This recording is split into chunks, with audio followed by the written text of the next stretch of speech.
just start. So yeah, welcome everybody, and thanks for joining us today in this a little bit different session as we did before. And in a couple of minutes, you will know why. Because in today's session, we are not so much focusing on the picture itself. We are looking more into the technical aspects of it. And for everybody who's interested in that, I think that will be a very nice session. Before I will give you a little bit of a short overview about the L-mount Alliance, which is the topic for today, let me introduce our two guest speakers today. Because today, special surprise, we have two, which have, I think, 10 times more knowledge in technical things than even me. So they are almost able to answer everything. And yeah, our first guest today is Wesley Wong.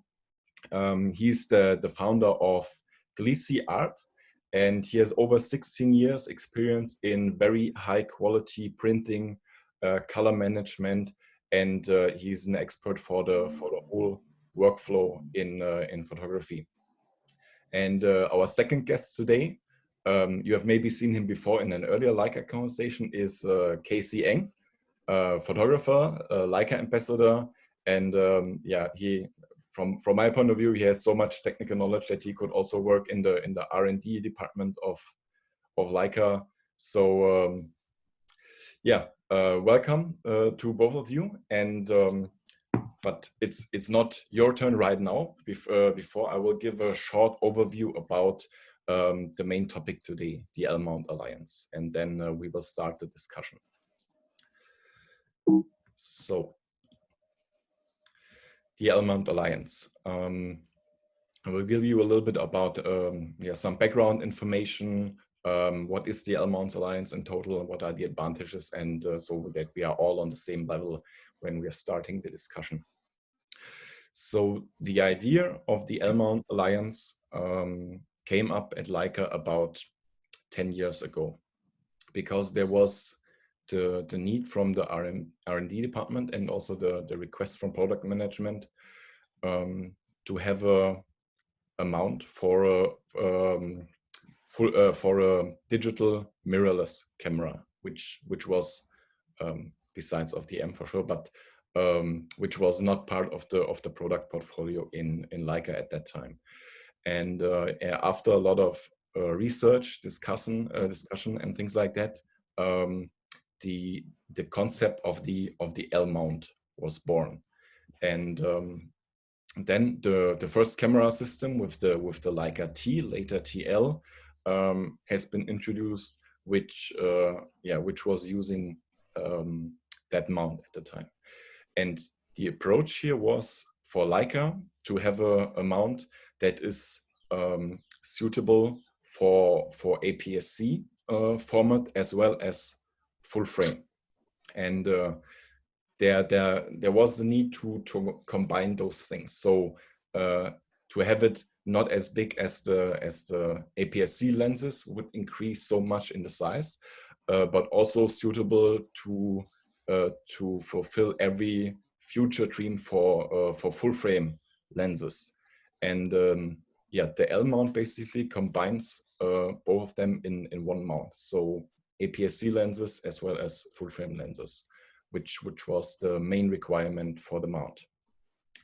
And after a couple of years, surprisingly, Panasonic was approaching us to ask us to participate in that mount, because they said they have also done some research by themselves, and they said there is basically no way to make it any better than this mount. And last but not least, the third partner came in, which is Sigma, because we said, okay, now when we're having Panasonic, why not having also a third partner in this alliance? Because Sigma had a very interesting product portfolio at the time, especially lens portfolio for sure. And yeah, this was our idea to also bring in this brand. And then in 2018 at the Photokina, we have introduced the L-mount Alliance, which I will explain a little bit more in detail now. So coming back to the L-mount itself, as I said, this mount was created and developed by Leica itself, and that is also what the L stands for. So for everybody who doesn't know, L mount means Leica mount actually, and in our current product portfolio, we have implemented that mount in the SL, our full frame system, and the first camera system, as I said, Leica P and TL later, and also in the CL. And that L mount concept was taken over by Panasonic and Sigma. So usually other brands are not allowed to, or not able even to use the same mount as one manufacturer does. But yeah, we gave all the information to Panasonic and Sigma, and they are requested from our side to have the exact same mount as we have. I will explain a little bit later what does that mean.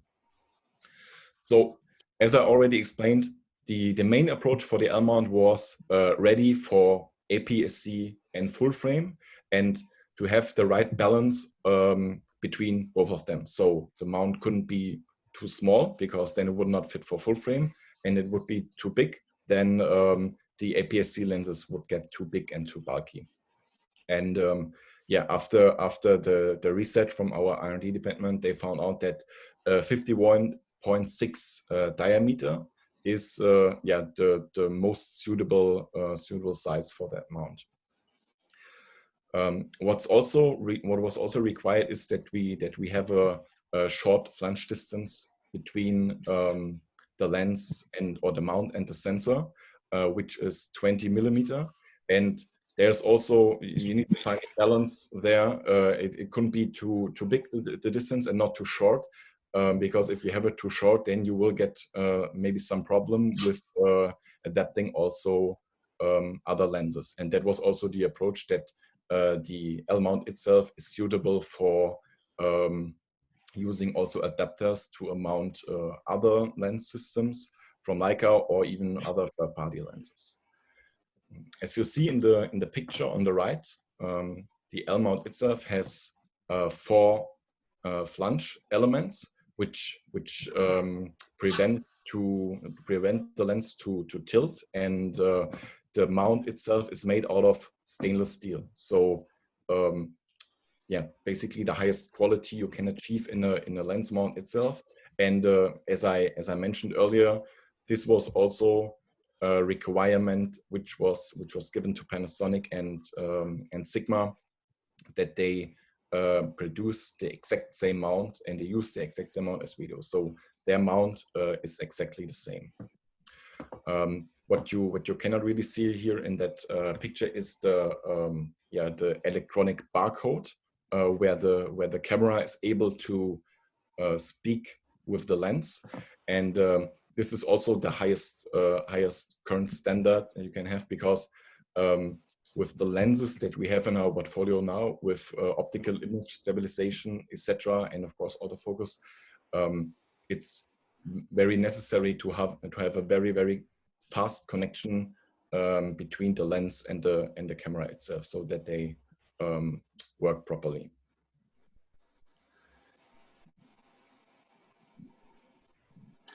Okay. Next slide. So coming back to the alliance itself, this topic we will of course discuss in a little bit more in depth today, but the general approach here was, or let me tell it in another way.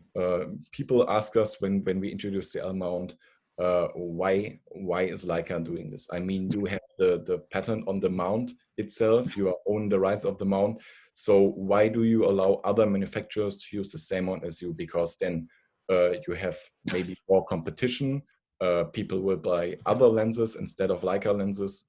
But this was not our approach here, because we thought from the other side. We said, okay, why don't we give our customers the broadest choice that they can have? So in the beginning, for example, when the SL came out, we started with, I think, two lenses and introduced a third fixed focal length a little bit later on. But you know, Leica is a very small company compared to other camera manufacturers, and we in Leica, we wouldn't be able to introduce 6, 7, or 8 lenses at the same time and release them into the market. But for a professional photographer, this can be maybe very necessary, because they need to have a wide range of lenses. So we said, okay, even when Leica is not able to provide these lenses for now, at least we can give them the opportunity to choose a lens from another manufacturer. So when they are, for example, interested in the SL2 body or the SL body, or already own one of these bodies, they don't have to sell it and buy another thing, so they can still keep it and yeah, buy a lens from Panasonic or Sigma. And of course, also vice versa, when they are owning, for example, a Panasonic camera, but they would like to have a Leica lens, then they can also do that. They don't need to shift their whole system. They can say, okay, I want to have the best lens in terms of image quality, and that's why I choose a Leica lens, but I'm still fine with my Panasonic camera. So in total, where are we today?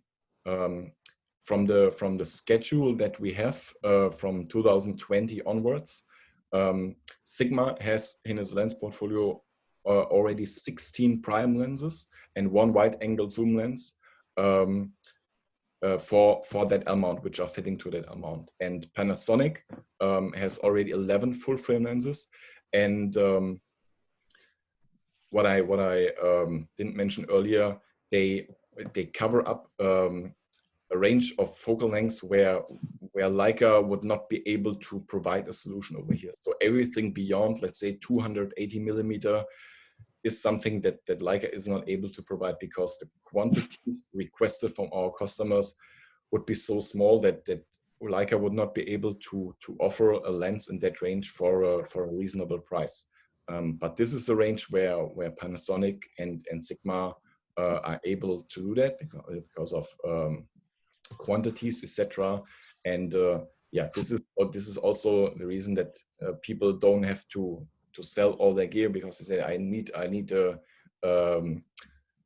tele lens, but Leica is not able to provide me with that. So that's why they can go here in the solution for Panasonic. Within the Leica portfolio, we have currently 8 SL lenses, so 8 full frame lenses. We have 6 TL lenses, APS-C size. And so you have in total 14 lenses now, which you can use on the L mount. And as you can see here with adapters, you can basically use almost every Leica lens ever. There are only a few exceptions which are not usable. You can see here with the M adapter, you can use over 70 M lenses. You can use S lenses or even R lenses or Cine lenses. And in total, when it comes to full frame lenses, for example, for the SL with combination of Leica lenses, Panasonic and Sigma, we have almost 40 lenses in that range now, and no other manufacturer, no Nikon, not Canon, is able to provide such a wide range of lenses. And as you see in the Leica portfolio here, you can, yeah, as I said, you can use almost every Leica lens, which are in total you have the choice from 170 lenses, which is quite amazing. They can all be used within just one mount over here. And last but not least, from my side, for those of you who haven't heard about it, we will increase our family for L-mount lenses very soon. So by this year and also beginning of next year, hopefully, we will introduce 3 new lenses for the SL. So 3 full frame lenses, which are all wide angle lenses, so 24, 21, and 28. And these are also apo-summicron lenses, as all the other apo lenses that we have for the SL in our current portfolio. So the family of L-mount lenses is getting bigger and bigger. So that's it from my side. For any questions regarding that, feel free to use the chat function. And for everybody who has joined us a little bit later, also welcome to today's session about the L-mount Alliance. And yeah, now I will mute myself and give the word and the discussion to Casey and Wesley to give us even more detailed insights and also their personal opinion about that whole project, because they are so depth into that topic, and they are also customers, users of it. So yeah, I hope everybody is curious to hear their opinion about it. So Casey, maybe we start with you. So would you like to give us a little bit of your personal experience with the L-mount? I know that you are using SL, or have used SL before. Now you're using SL2, and you have a lot of experience with that mount for now. So what would you give us for an advice? Well, I used the L system since Leica T. So Leica T was my first L mount camera. Then eventually I moved into the Leica SL. Now, the L lenses work so well. It is first is autofocus, and then what I appreciate the most is actually I don't have the quality of the L lenses are there, and I don't need to worry about. In fact, from selecting my photographs for my clients, I move from eliminating the photographs that I don't want and give the whole lot to my clients. So that actually cut down my workflow.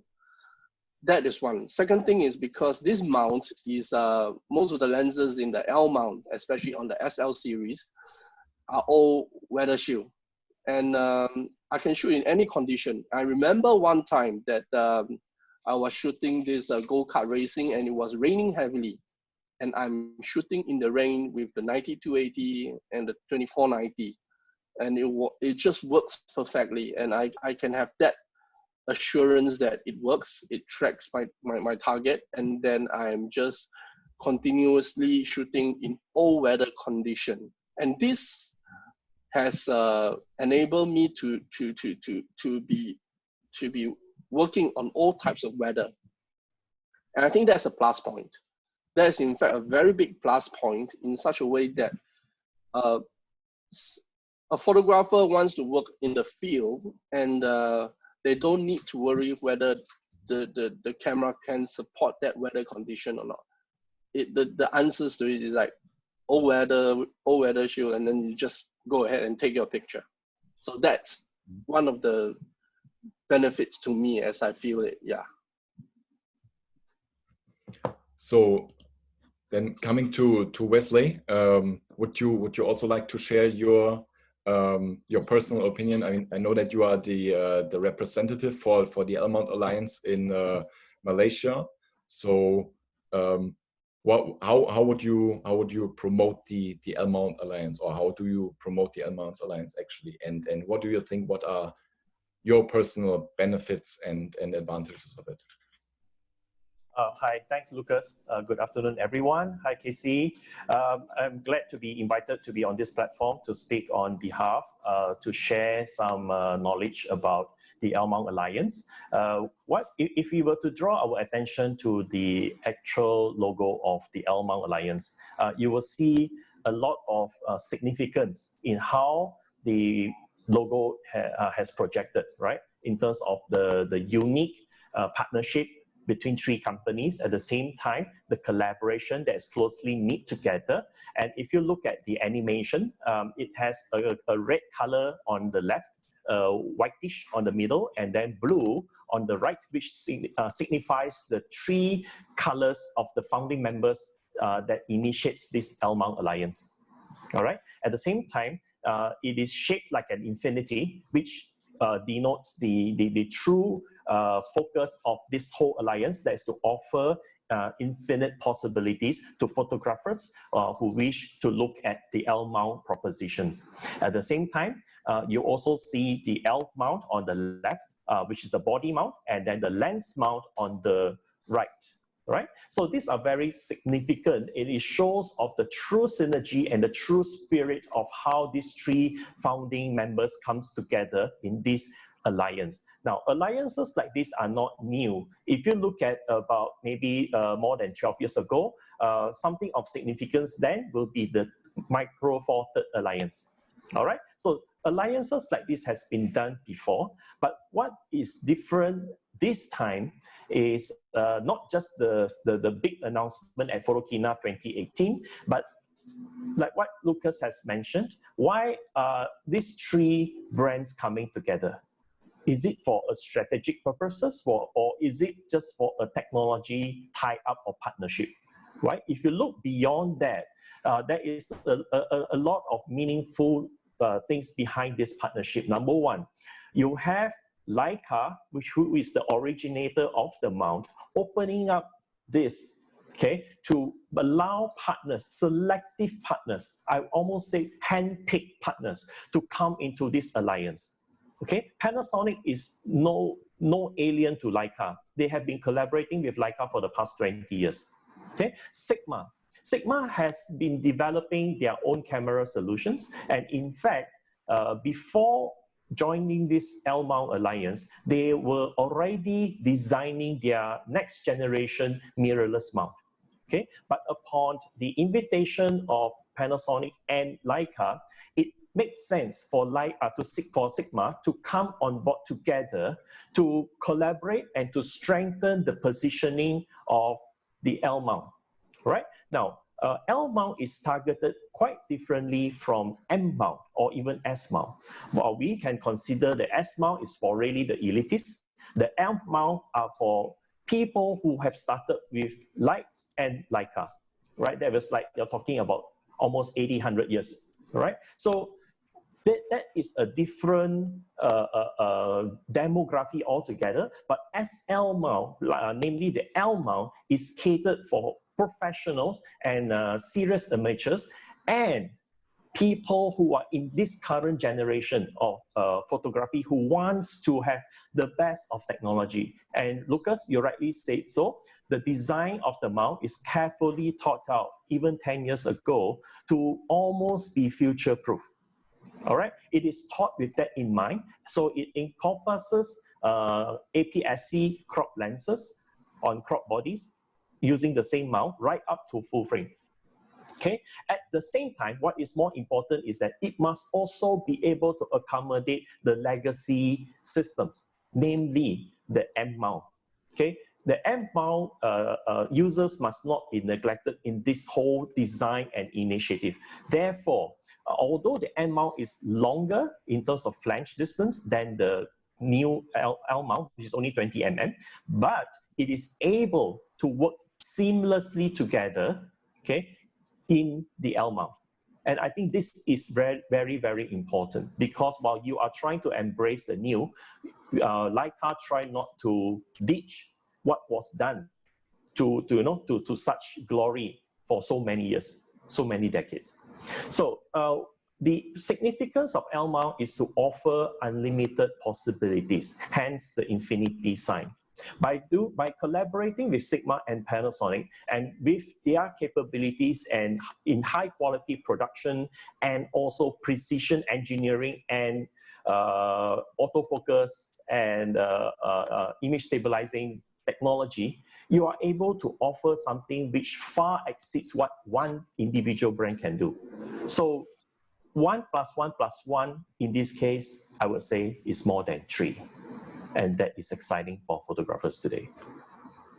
Let us talk a little bit more about that future-proof approach that you said. So we know that, for example, the M mount is there for 80 years or even almost 80 years. Yeah. So you think the L mount will last that long or even longer? And what makes you confident that it will last as long? Well, the L mount is designed upfront as a rangefinder system. So as such, there is no need to revise that mount. Keep it that way. In fact, those on even screw mount, L39 screw mount, can keep to that as well because the flange is the same. And the Leica M mount is already sort of a de facto standard when it comes to rangefinder mounts, right? So that is the undisputed fact that everyone has come to agree upon. Now, but by having a bridging product in the adapters, adapting M mount to L mount, it makes a lot more sense to make use of the latest technology with a legacy designed lens, which is meant for rangefinder, but now you can adapt it onto a mirrorless state-of-the-art camera body by using focus peaking or any other, even including image stabilization like you have on the SL2 or the Panasonic S1, S1R, S1H. You are able to leverage on this to even elevate the performance of a legacy mount, which is the M mount. But L mount itself already offers a lot of possibilities, a lot of advantages, which to my knowledge, is not even fully capitalized and tapped yet. There are still a lot more that it can be done through electronic and softwares to put L mount performance on par with some of the best in the industry right now. Casey, you think you will ever go back to a different mount, or is that the choice for you that will last for decades? Or Okay. you think there would be even a better solution? Maybe, I mean, this is a open discussion today. So, okay. To me is okay. First thing is I always select the lenses I use for my work. So I believe that every lens has its own character. And it comes especially true when I'm talking about M mounts, M lenses, especially true on that. So every M lens is a bit different. The old lenses, the new lenses, all are different. But let's say that I love the M mount and I love the M mount lenses. I love those lenses. And if I want to adapt to a new age camera, I would think that L mount serve the purpose very well, because because when they manufacture the M lenses, it's the old lenses especially, they are made for film.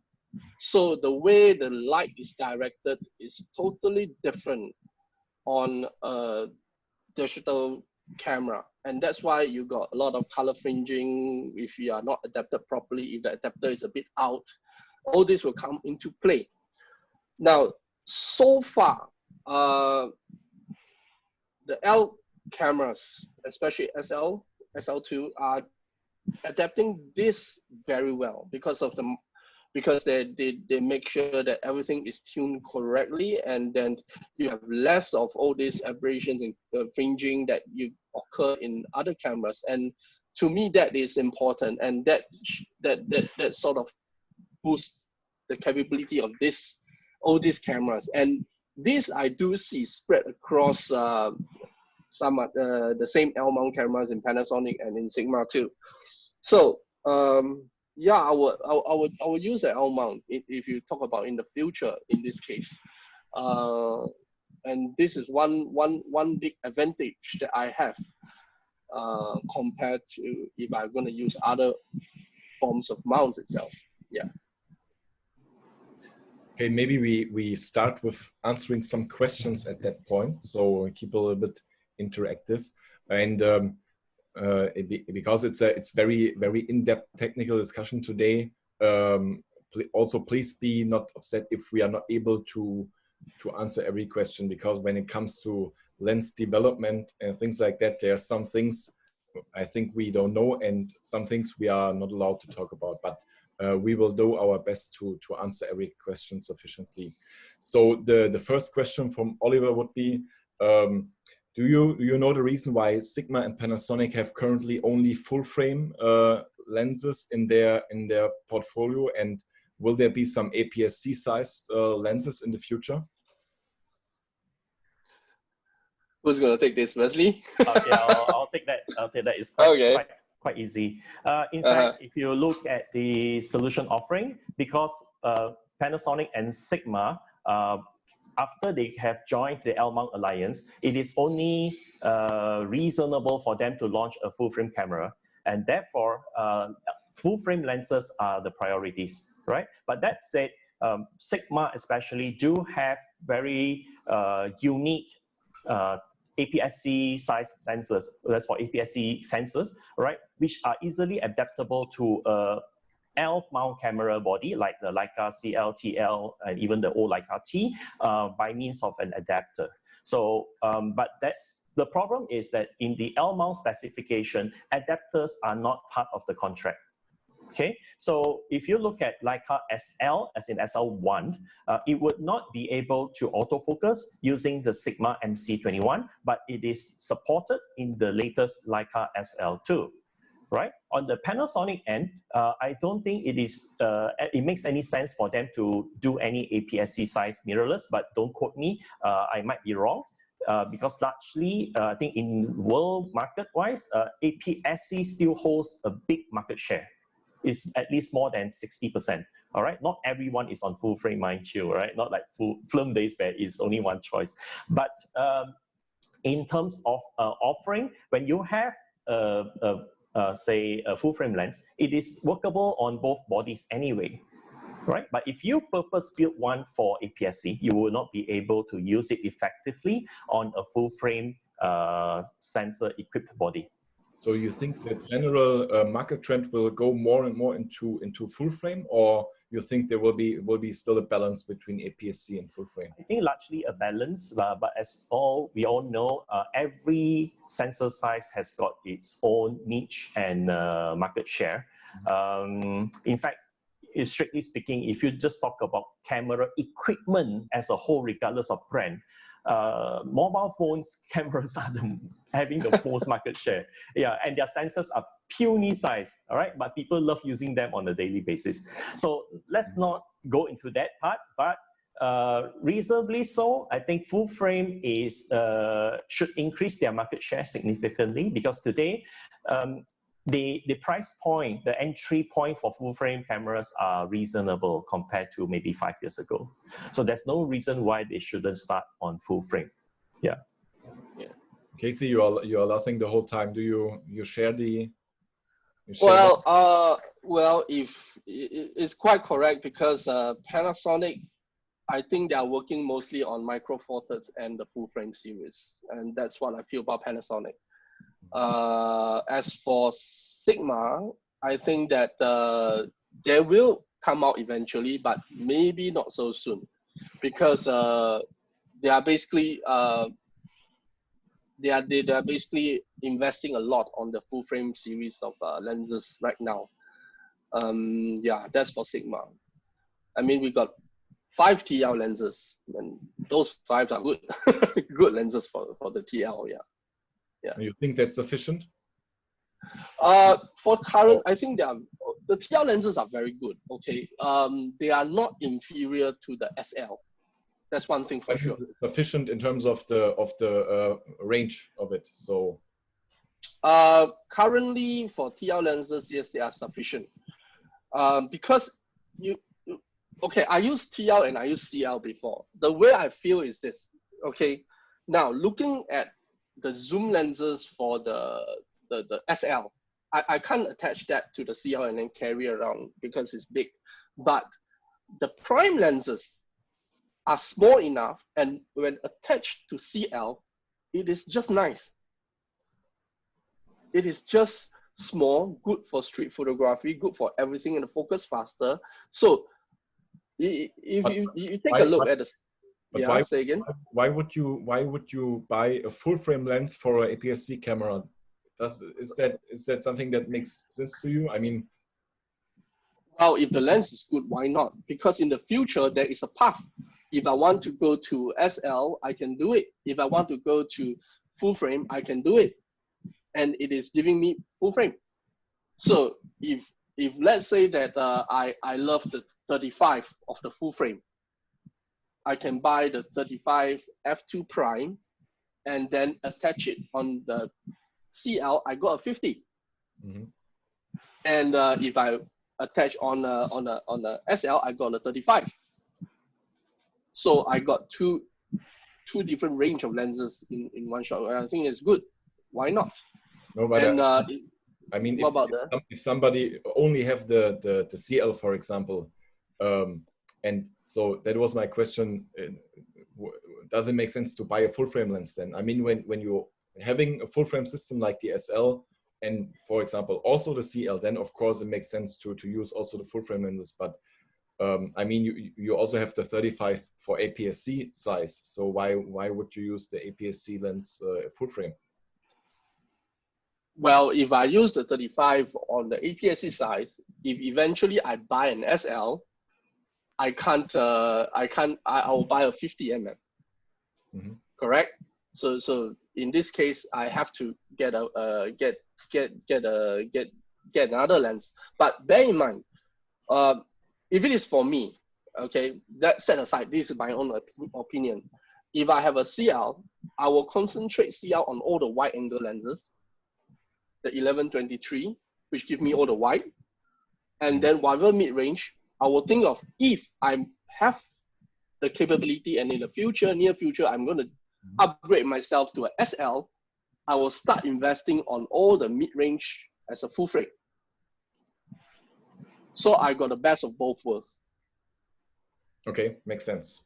Yeah. The second question that we have, maybe I also give to you, Casey, in the first step. So Eric is asking, so he's using or he's owning SL2 and M, and he would like to know if you can compare the SL50 Apo and the M50. So I think you have already done that. So yeah, I've already done that. Okay. Anyone have looked at the MTF diagrams for the SL50? So there are two different lenses here. So the M50 focus at 0.7. The SL50 will focus at around 0.3. Okay. So the minimum focusing distance is actually different for both lenses. Now, if anyone can go to Leica website and download the MTF chart, and from the MTF chart, you actually know how the lenses are performing. Okay.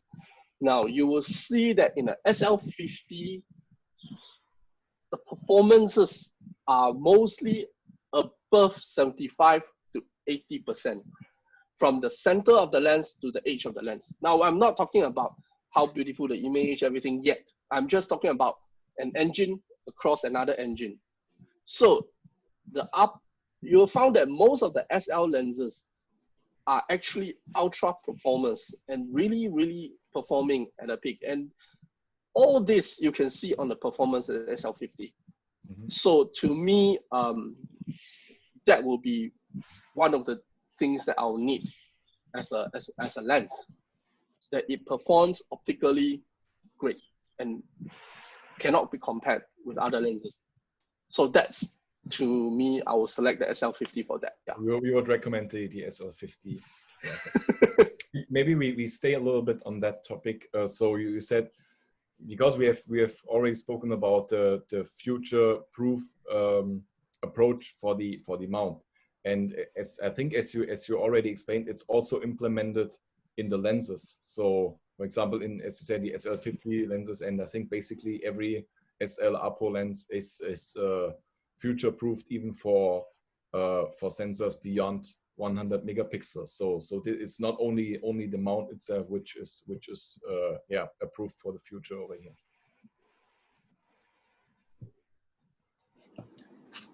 Sorry. Yeah. Jump back. Okay. So then I think we have a look at the next question. So this one, I think I forward to Wesley first, and the question is, when using the Leica SL2 with a Panasonic Lumix S2x teleconverter, and you mount the SL90 to 280, will the autofocus work along with other parameters, or will it still work the same? Personally, I don't have the luxury to try that out. You will probably need to test it out at the dealer's place. But if the Leica Lumix, the Panasonic Lumix S2X teleconverter is built in conformance with the L mount specification, technically it should work. Okay, but again, I believe teleconverters and such are probably something a bit of a gray area, which is not clearly specified in the L mount alliance contract. Yeah, yeah. Just as Bobby, the teleconverter doesn't work with the Leica lens at the moment in time. So the 2X teleconverter can't be put on the 90-80. Yeah, only Panasonic lenses are can be attached to the teleconverters right at the moment in time. Yeah. Why? Do you know the reason? Because the optical, the 2x optical teleconverter, there is this optics that's protruding out of the mount itself. That's why it can't be mounted on any other so-called L mount lens except for the Panasonic ones, which has an intrusion on the lens. Yeah. The optical intrusion and optical extrusion on both sides. Yeah. Okay. Yeah. So a lot of questions coming. We're getting warm. So David is asking about the optical design of the L-mount lenses. So I need to. This is David. that I don't get the question wrong. So are the L-mount lenses from Leica designed for superior performance in terms of optical design only, or is software correction a factor in the design process?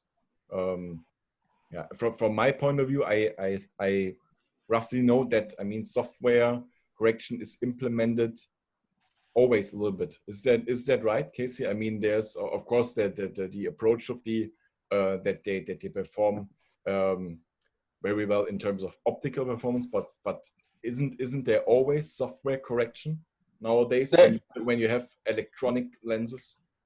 Okay, there is electronic lenses, but I think in the case of the L mount, the thing is, I think there's some in-camera correction, but in Lightroom, there is no lens correction profile at all. And that has always been the case. The same as M cameras. If you select the correct M lens profile, it will be corrected in your Leica cameras. And then in Lightroom, but again, M lenses, there are profiles in Lightroom.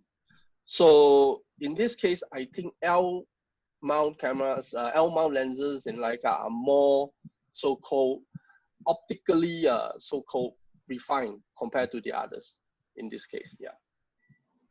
So they just do a little bit of correction that is needed in the camera itself, so you don't have to do it afterwards in Lightroom? Or is I think it's automatically corrected in the L camera, so I don't think there's not much correction in Lightroom at all, because I never have a profile. I never can find a profile in Lightroom in this case. Yeah. Question from Danny is if you would compare the L mount to the M mount and also the S mount, technically and optically, what maybe you tell a bit about the main differences of these three mount types. I know, for example, that the protocol for the lenses is based also on some protocols for S lenses, so they must speak the same language in a certain way. Is that right? Yeah. Okay. So let's go back to one of the things about M lenses. Is this: the light does not fall perpendicularly on the sensor. And when you have a digital sensor, and when the light doesn't fall exactly 90 degree, what happens is that you have a lot of color fringing and a lot of different issues. That's why it takes so long for Leica to come up with an M rangefinder, a full frame M rangefinder. They have to introduce micro lenses on the sensor itself, and that micro lenses is everything that we talk about. So when you have an O lens, and then you just put a sensor and then say, okay, this is going to be your digital camera, you're going to do either a lot of correction in software, or you try to correct the light rays that hit 90 degree to the sensor. So what L mount does is actually ensures that these are done correctly. Everything hit correctly, nicely at the correct angle onto the sensor, which kills off a lot of so-called technical issues in the picture itself. So now, this is on what we call a 24 megapixel first. Okay, everything changes when the megapixel increase to 48. Okay, you have to understand that some lenses, lenses we measure by what we call lines per resolution. So the old lenses, especially things like the dual semicron lenses, are rated at about 75 to 120 LPM, which is super high. Okay, and we are talking about normal SLR lenses rated at 35 to 40. Okay, in fact, if you look at how they test the MTF chart, you will see that most of Leica lenses are test at 40 LPM, 40 lines per resolution. 1 line per resolution means 1 line of black and 1 line of white. Then see how they can differentiate everything.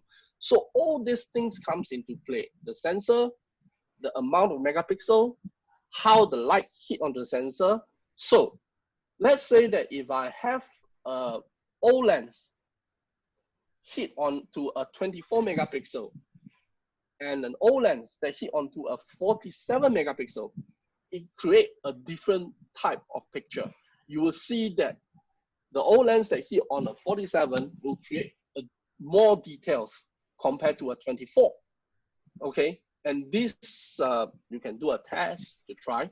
Now, so the same thing, the digital lens they make for the 24 and the 48, you even become even more detailed. So all this comes into play. So you have to know what camera you're using, what lens you're using, and how does it complement your work on this. So, okay, to be very specific here, would you recommend to use, for example, M lenses on the M or on the SL in that case? Because for example, the older M lenses, I think they are not made for very high resolution, because at that time when they've been designed and developed, they didn't thought about that high amount of resolution. Is that right? Oh, you never know. The old lenses go well oil. That's a whole different thing. Some old lenses are using well oil, so that's a whole different thing. To me, I feel that it also strictly depends on your camera. So if let's say that if I'm using a 24 megapixels, or if I want to do some high resolution duplicating and stuff like that, I will use a new digital lens for my work. If you want to create a certain character to your camera, the certain character to your picture and everything, then I will probably use an O lens. Okay, but the thing about mirrorless system camera and mirrorless system is, before you even take the picture, you already know what you are taking. So it actually changes the way you are shooting also. And that's a whole lot different of shooting techniques compared to using an M. Now, as for the S mount camera, I only use on the S mostly. So, so that one, mostly I use it for the S, for the S mount. So you think there is would there be a good reason maybe to use S lenses on the SL? I mean, it's possible with an adapter. So what applications you can think of doing that? Macro. I can think of macro. Okay. I mean, I love the S macro system, the S macro lenses. So I will use it on the SL for that. And then if it's like I'm selecting a certain specific lens for a certain specific job. Like if I want to shoot videos, I will use a Summicron C, which is the film lenses for the video, because it cut down my time when I'm working. So it's very job specific. I think can be interesting to know for those who already have an S system and decided to buy maybe the SL system as the second one, that they can also make use of their S lenses. I mean, I think nobody would buy an S lens for the SL, but if you already have it, then why not making use of it? Yeah, but L mount has become is like I can accept almost every lenses in the Leica or in the Leica family, and that becomes the generic lens, the generic so-called mount. You want to use this particular Leica lenses, you can attach to this, and everything can be accepted in the L mount, and that's the unique part. Okay, so let's go on with the questions a little bit. So the next one, I can pass to you, Wesley. As the Leica T and the Leica SL are using the L mount, of course, why can't I use the Sigma MC21 with Canon lenses then? Well, that's a very good question. As I have mentioned earlier, in the L mount Alliance contract, as far as we are made to understand, adapters are not included. So if you want to make MC21 to work on the Leica body, then Leica will have to provide you a firmware upgrade. That's possible technically, just that it's not bounded by contract. Okay, very, very clear and straightforward answer. So the next one is Stefan is asking for a comparison of the 23mm TL compared to the 35 millimeter, and because of the fact that the 23mm is made in Japan and the 35 is made in Germany. So beside of that fact, do you maybe I pass it to you, Casey, do you have any reference in terms of comparison when it comes to performance? Actually, not much difference. When I'm looking at TL lenses, most of the time I'm looking at the MTF chart. So to tell the truth, the 23 mm TL is pretty good. And if you look at it, sometimes it's even comparable to the 35 ASPH-M. Okay, I'm talking about chart to chart. So I don't think it's inferior. It offers a great performance on such a small lens, and I love that lens itself because it's so small that I can hide and shoot. Yeah, it's good. Yeah.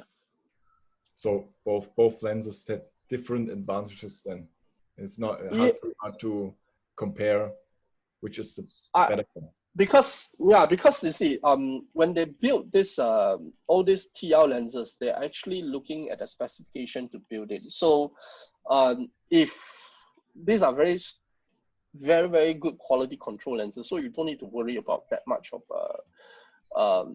one is made in Japan. Yeah, in fact, Leica has made lenses in Japan before in the R series time, so it does not. I don't think that that is a matter. What it matters is actually what is the result you're getting from that lens itself. Yeah. I see Bobby is already answering some questions in the chat. So yeah, thank you for that. More knowledge combined, the better is. Coming back to one topic that we've or that I've mentioned roughly in the beginning. So Wesley, you are the responsible or representative for the L-Mount Alliance in Malaysia. You said. May I ask what exactly is your job to do? And so you need to promote only the L-mount, or you try to promote every lens offered by these 3 companies, and who's taking the most spotlight from you? Is it the Leica, Sigma, or Panasonic? I think there are 2 questions on that. Well, in all fairness, I'm representing all 3 brands equally. Personally, I am having a close working relationship with Sigma on a global basis. And in Malaysia, I'm also a Panasonic Lumix trainer. So with that in mind, because of the excitement that was generated right after Photokina 2018, all 3 brands decided to come together to discuss the possibility of providing more solutions to excite the market, at least in Malaysia. So we have done it early, in fact, just within 2 weeks after Photokina. And last year, as you know, when Panasonic launched their S-series cameras, we were all there already. So we were well positioned, we were early, and we strategized to wanting to come together to shout L-mount, basically, to make it known that this is a solution of choice, to also make it known that there are many good technologies behind L-mount based cameras, and they, of course, we are spoiled for choice for the excellent optics that you can choose. Okay, you can even cherry pick from the Leicas and very good lenses from Sigma and Panasonic alike, right? So it kind of like bring a different solution offering on the table to photographers these days who want something which is more than what they are currently using, right? So those from some legacy brands, right, are looking at innovations. They are looking at possibilities. And mind you, there are a lot of people also grow tired of using and being limited to one mount, one brand, right? So the opening of the flexibility and choices offered within L-Mount Alliance makes a compelling reason for photographers to then now look at what is possible. Okay, and from the results that has been seen from the many workshops that they have done together in Malaysia, it raises eyebrows. And this is something that we want. We want traction. We want attention. We want to draw people to L-mount as a whole, right? So there is no biasness in terms of how I promote the L-mount Alliance. I see it as one. I see it as one synergy, and I also see it as one solution. But honestly, isn't it difficult to dance with 3 different ladies? Because in the end, if a customer would ask you, what lens should I buy? How can you be totally neutral? Or, yeah. or would you always give them advice, but let them make the decision by themselves? Yeah, Lucas, dancing. Okay, dancing is not my forte, so I'd rather have tea, I'd rather have meals with 3 gorgeous ladies flanking beside me.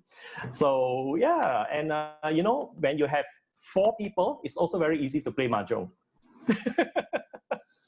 Now, okay, jokes aside. In terms of solution offering, I think the different levels of price point and entry point are clear. People who have already invested into a certain brand will probably not straight away look at other offerings, but it doesn't stop them from looking at what is possible. All right, for example, if you look at a wide angle solution these days, within the L-mount Alliance, Leica offers something that starts at 16mm, 1635, okay? Panasonic as well. But Sigma have something which is 2mm wider, 14 to 24, right? So for someone who needs that solution, why not? Right? So if you look at a working professional, okay, who are working within a budget, but needs to deliver high quality images to a client. If he or she has already invested in the L-mount camera body, you can look at all three offerings. And in fact, if you put all the 40 over lenses which are now available in the market, none are substandard, none are subpar. Okay, so it is not like a brand, you know, where they have a new mount, they have elite lenses, they have pro lenses, and then they have, you know, budget lenses. And usually budget lenses are compromised. All right. If you look at L mount, there's no compromised lenses. All three are on equal strength, and that makes it very attractive, Lucas. I believe you. You have come. So maybe it is good that maybe I just not to bore our audience here. I'll probably share a few images if you don't mind.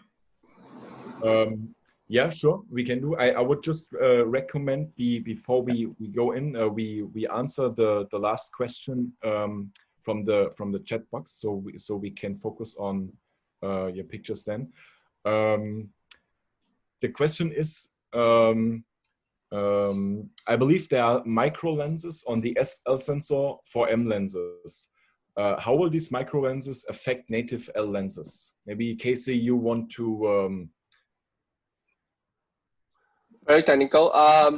Okay, so the micro lenses earlier you spoke about the micro lenses on the M. Yeah, side, correct. So the micro lenses, first thing is actually this is mainly used to correct lenses that are a bit older. Okay, now what the micro lenses are is actually collecting the light that are not hitting the sensor at the correct angle. So if you have a light that is hitting at the correct angle, technically it should not so-called need to collect those adjacent so-called hitting light. So if you look at, there is some technical pictures that is given out by Leica on how micro lenses work.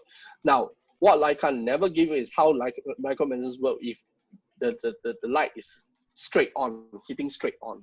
Okay, but if theory permits, if the lights are hitting straight on, the lenses actually doesn't work at all because it collected the light already, because it entered the camera at the correct angle. So well, this is like a trade secret by Leica itself. I actually don't know, and read more on this, but technically I feel that when you hit the light at the correct angle, hit the sensor at the correct angle, there should not be bouncing off much from the micro lenses, because these are collecting extra light that are not bright. So what it does is, in the old days when they're shooting a film, the light from the edge of the lens, at the edge of the picture, are actually hitting through the film at the angle. So that is what being corrected, yeah, to collect to the camera. But there's one additional question to that previously. So Gomi is also asking, but if the lenses, but if they are lenses to bend light rays, how it not affect straight rays? These are very small lenses, okay.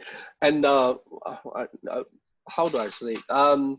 Okay, imagine that every pixels there is a wall in between them. And then these lenses actually collect the light that bend, instead of bending to the wall, it's sort of so-called straighten them to hit a portion of the sensor. So if you look at,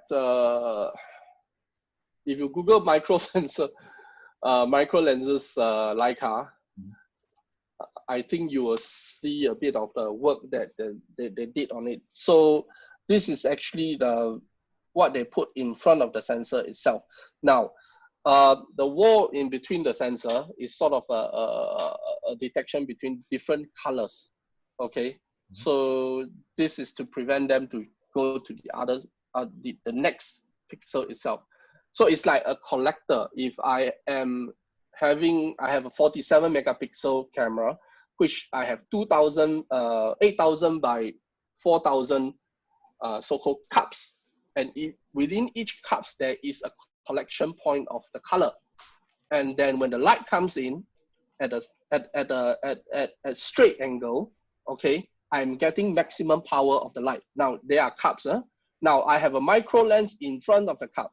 If the light comes in at an angle, it will hit the micro lens, but it will still hit, it will recorrect it into the sensor rather than just a little bit on the micro lens. Okay. Do you understand? No, I don't understand, but I hope that answered the question from. It is like a cup that you hit.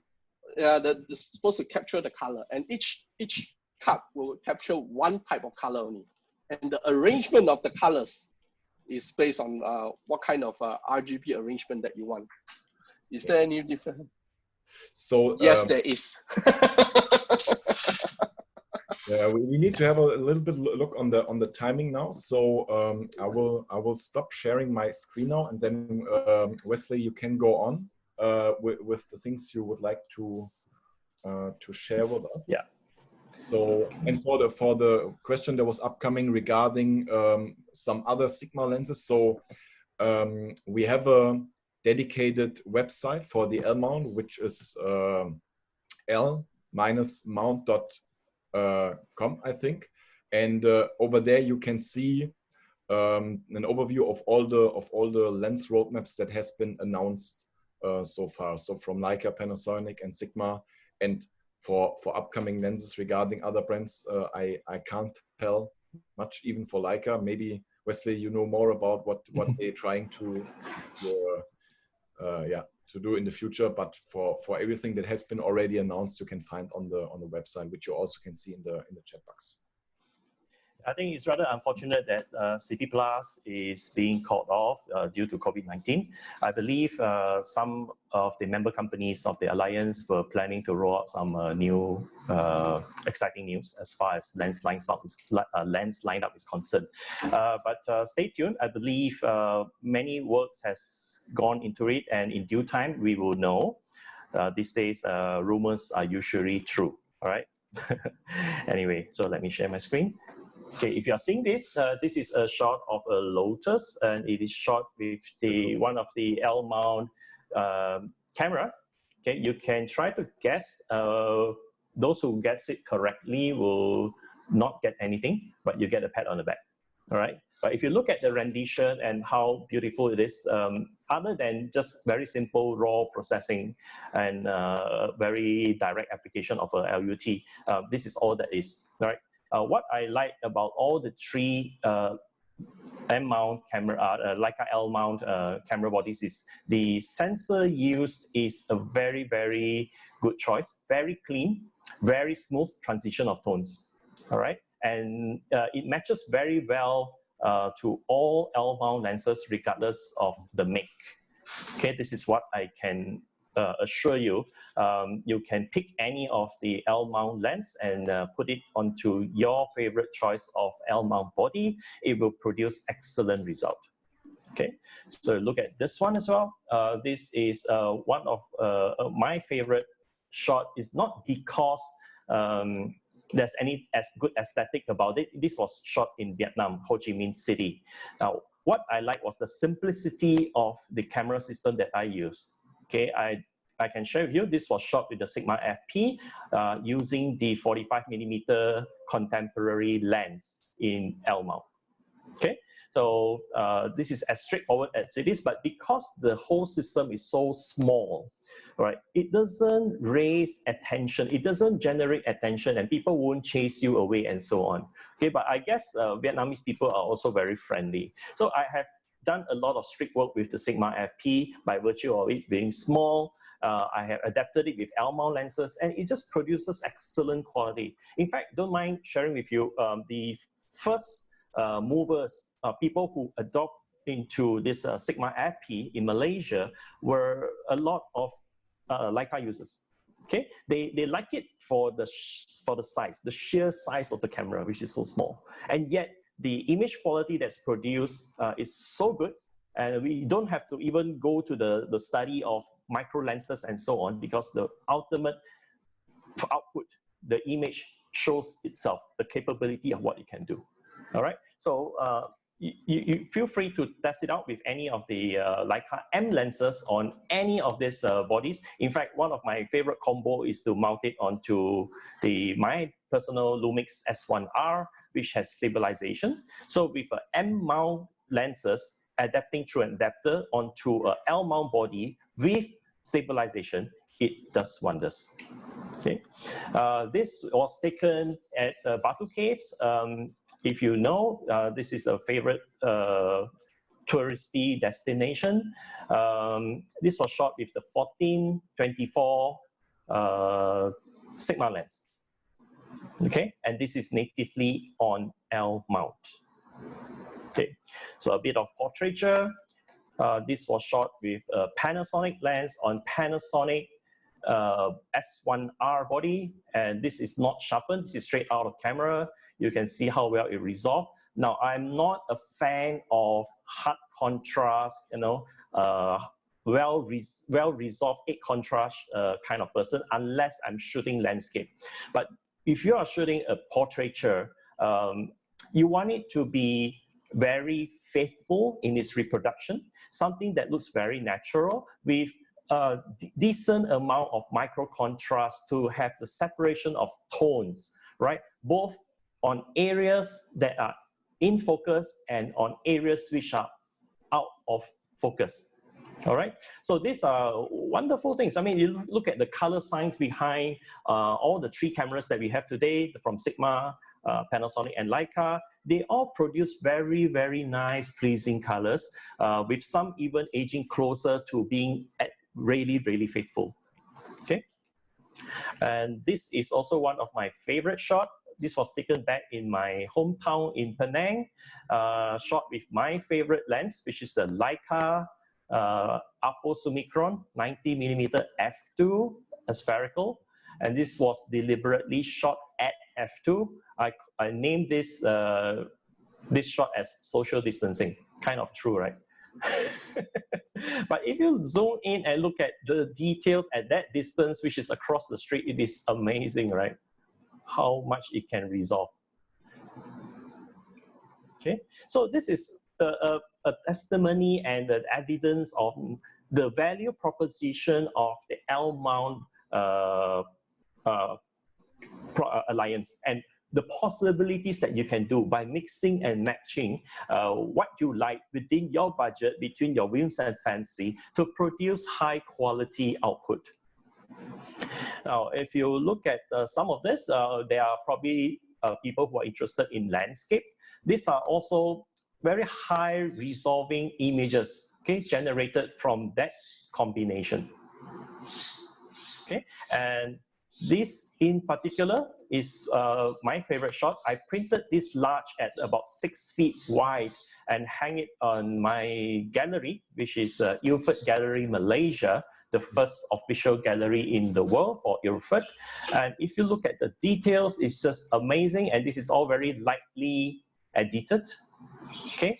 And for the fact that I shot this using the high resolution mode on the Panasonic Lumix S1R, is again a big testimony to what the whole system can do. I believe Leica SL2 is going to get your firmware update very, very soon. So be really very excited about what's to come to the system. When you can shoot 187 megapixels, and producing this kind of quality is just amazing. And one up for the Panasonic, which I hope the Leica will also implement the same, is that it compensates for movements of subjects as well. If there are, let's say it's a windy condition and the leaves are moving, it will compensate as a blur. All right, so you will not get very weird looking artifacts, unlike some other systems who just have to make everything very stagnant and in stasis mode. Okay, second last image is this one, butterfly farm. This is just an average test shot, but if for some of you who are into macro photography, you will realize that, hey, you want to get tip to tip and the body sharp. It is really not easy. You will probably have to do focus stacking, but in the butterfly farm, I don't think you have the luxury of setting up your tripod and taking 100 shots, but for the butterfly, not to move and so on. This is possible because there is a special function on the Lumix camera, which is called post focus, where it makes use of a video technology to take the picture at different depth point, which means at different focusing point, and stitched it together as one stacked image, producing a 6K image, which equates to 18 megapixel for you to use, right? So these are all generated in camera. Okay, and I would love to do something similar, for example, using my favorite Leica SL90 f2 Apo Summicron, using the same feature, which will produce even, more interesting images. Who knows? If you want to settle depth of field issues on landscape or even at street level, you can now do this handheld. It's so easy.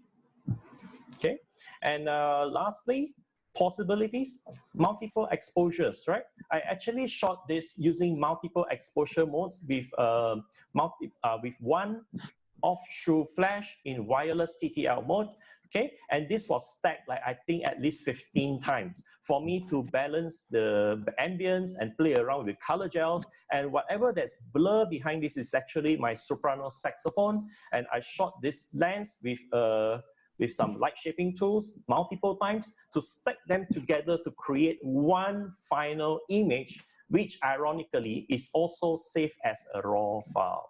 Okay, so this, I believe, was one of those other partners' lenses was used. So in fact, you can even use your M lenses to generate this kind of images on a Panasonic body.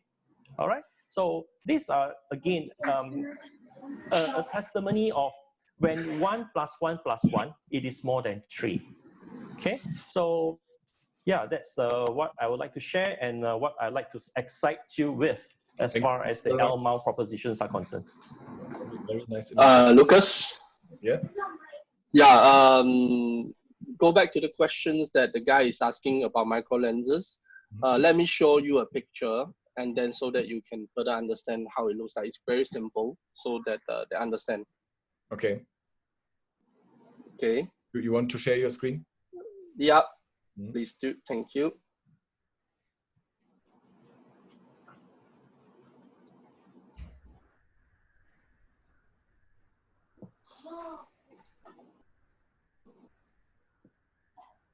Can I share screen now? Yeah, no, yeah.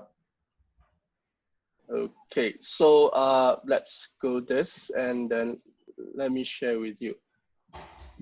So you see my screen now? Yeah, so this is a conventional micro lens on the camera. So this is a basic CMOS structure. So you see the light reflected out, and this is deeper. Okay, it causes all the reflection. But if light coming in straight, you will not have an issue. So this is a conventional one. This is Leica CMOS and Leica micro lens sensor. Okay, this is way shallow, and so that the light will hit the sensor, and the straight light will also come in through direct. So that's the difference. lot easier to understand now when you have something. Yes. So when I say each is a cup, imagine that these are all cups, and then they are only collecting one color for every pixel. And the correction on this micro lens is what causes it to have less so-called technical problem when you're using M lenses. But when you're using SL lenses, the lights are coming straight, and they have the full correction capability. Yeah. Okay. Okay. This is from Leica. Yeah. Before we come into the end, we would like to take a group photo of everybody, because we cannot meet each other in the store, so we have to meet each other here in Zoom. So if you want, you can turn on your video function and yeah, make some wavings to Casey and Wesley. So whoever wants to turn on your video, and then I think Wesley, you are taking the group shot. Is that right? Oh, you can do that. We can all do that by pressing the print screen button. Okay. So you do which you like, and then we can all take it together. Now, just a little bit more. If you look at my video feed at Zoom, it looks rather special, I hope. And if you like it, just put a +1 on the chat box. Just we know you are listening. And if you really like it, and this, I'm not using any virtual background. So you see my hand naturally blurs off as a nice bokeh, right? My video is streamed through the Sigma FP, which has a built-in webcam mode. What I did was just to connect the camera directly onto my computer without any external hardware or video capture card. And think of what you can do if you put on your favorite Leica M lenses as a webcam. It really looks professional and nice. Yeah. I said you are the first person that I saw who has bokeh in his Zoom background. Okay. Okay, so everybody who wants to turn on the video, then we take the just wait for. Okay. So you tell us when you're ready. Okay, so hi everyone, I'm Shirley. So I'll say 1, 2, 3, and then we'll take a screenshot, okay? Okay, 1, 2, 3, smile. Okay. Good. I will take it. I will take it also because I think there are 2 pages.